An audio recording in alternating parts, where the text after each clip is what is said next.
ஒரே ஒரு வெங்காயம் போதுங்க, செம்ம சூப்பரா வீட்லயே முறுன்னு ஒரு ஸ்நாக்ஸ் ரெடி பண்ணிடலாம். இது ரொம்ப நேரம்லாம் வெயிட் பண்ண வேணாங்க, சட்டுன்னு பண்ணிடலாம். பாருங்க சவுண்ட் எப்படி இருக்குன்னு.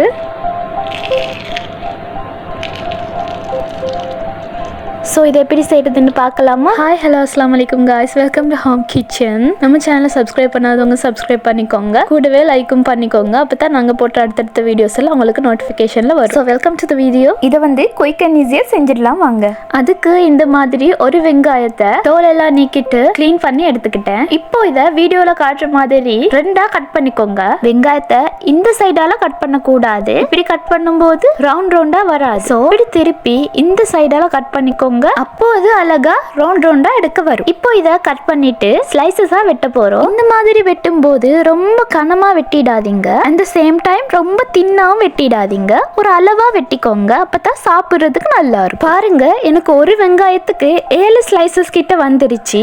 இதை நாங்க உதிர்த்து விட போறோம். ஒரு ரவுண்டா இந்த மாதிரி பிரிச்சு எடுக்க போறோம். இப்படி எடுக்கும் போது இன்னும் கூடும். பாருங்க, இந்த மாதிரி எல்லாத்தையும் பிரிச்சு எடுத்துக்கோங்க.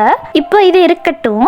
இப்போ நாங்க இது டிப் பண்ணி எடுக்கிறதுக்காக ஒரு மாக்கலவை பண்ண போறோம். அதுக்கு முதலாவதா 3 ஸ்பூன் மைதா இல்லைன்னா கோதுமை மா எடுத்துக்கோங்க. அதோட அரை டீஸ்பூன் மிளகாய் தூள், மஞ்சள் தூள் 1/4 டீஸ்பூன், ஜீரகத்தூள் 1/4 டீஸ்பூன், கொஞ்சமா மிளகு, தேவையான அளவு உப்பு, இதெல்லாம் சேர்த்து தண்ணி ஊத்தி இந்த மாதிரியான ஒரு பதத்துக்கு கரைச்சி வச்சுக்கோங்க. பாருங்க, டெக்ஸ்சர் இந்த மாதிரி இருக்கணும். இப்போ இது ரெடி ஆயிடுச்சு. அடுத்ததான் நான் பிரெட் கிரம்ஸ் எடுத்துக்கிறேன். இதுக்கு பதிலா சோள மாவு இருக்கு இல்லையா, கார்ன்ஃபிளவர் மா, அது கூட எடுத்துக்கலாம், அதுவும் நல்லா இருக்கும். இப்போ நாங்க செஞ்சு வச்சிருக்கிற கலவையில இந்த மாதிரி ஒரு வெங்காய ரிங்க எடுத்து அந்த மாக்கலவையில டிப் பண்ணிட்டு கடைசியா இந்த பிரெட் கிரம்ஸ்ல இந்த மாதிரி டிப் பண்ணி எடுத்துக்கோங்க. அப்போ இது பொரிக்கிறதுக்கு ரெடி ஆயிடும். கார்ன்ஃபிளவர் மா எடுத்துக்கொண்டாலும் இதே ஸ்டெப்ஸ் தான். நாங்க இந்த மாதிரி பண்ணும் போது இது நல்லா முறுமுறுன்னு வரும். இந்த மாதிரி எல்லாத்தையும் செஞ்சு எடுத்துக்கோங்க. இப்போ இது ரெடி ஆயிடுச்சு. அடுத்தது இது பொரிக்கிறதுக்காக இந்த மாதிரி